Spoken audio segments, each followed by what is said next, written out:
સત્યમ પરમ ધીમહિ. ઘણી વખત આપણું કંઈક બોલતા હોય સત્ય તો સામેવાળાને કંઈક ખોટું લાગી શકે છે.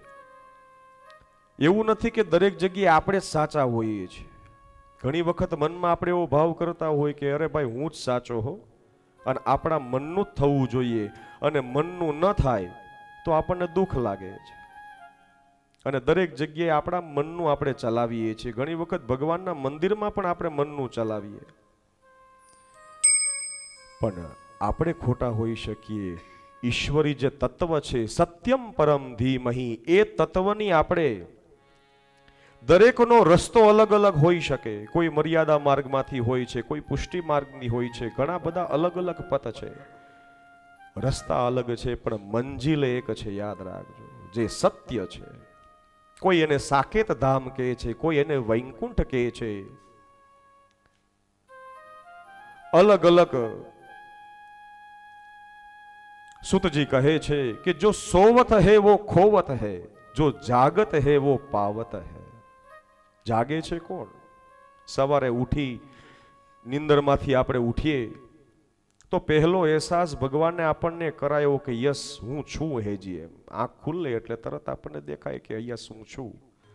પછી બીજો વિચાર આવે કે ક્યાં છું?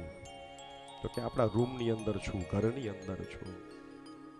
પણ એક વખત પ્રિયજનો કાચ સામે ઊભા રહીને ખાલી એક પ્રશ્ન નાનો એવો પૂછજો, શું આ બધી વસ્તુને હું લાયક છું? જેમ કથામાં આપણે વાત થઈ એમ કે ઓલવેઝ કમ્પ્લેન કરીએ છીએ, પણ ઈશ્વરે ઘણું બધું દીધું છે. આપણી લાયકાત કરતા પણ ઈશ્વરે વધારે દીધું છે. અને કેટલું આપે છે, અને કોઈ જગ્યાએ એને સાઇન કરી નથી. પાછી સારામાં સારું આપણે ફ્રૂટ ખાઈએ છીએ તો એ ફ્રૂટની અંદર સાઇન છે? ફૂલની અંદર, ફૂલની ખુશ્બુની અંદર, દરેક જગ્યાએ જો મનુષ્યની અંદર આપણે અલગ અલગ પાઠ કર્યા છે, પણ શરીરમાં કોઈ સાઇન નથી. પણ અત્તરને નીચોવેલી એ ફૂલોની દશાને કોણ પૂછે છે? આ તો મારા ને તમારા સંજોગ ઝુકાવે છે, નહીં તો કોણ ભગવાનને પૂછે છે?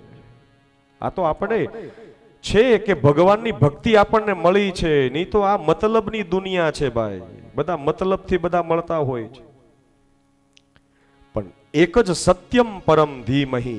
આપણે મોટા મોટા બેનરો માનીએ છીએ કે આટલા આટલા કૂવા બંધાવ્યા, આટલી આટલી ધર્મશાળાઓ બંધાવી, ઘણું બધું નિર્માણ કરીએ, પણ ભગવાને કોઈ દી એના ગુણ ગાયા નથી ભાઈ કે આ મેં કર્યું છે, આ બધું હું ચલાવું છું. કરતા વિકર્તા ગહનો ગુહ.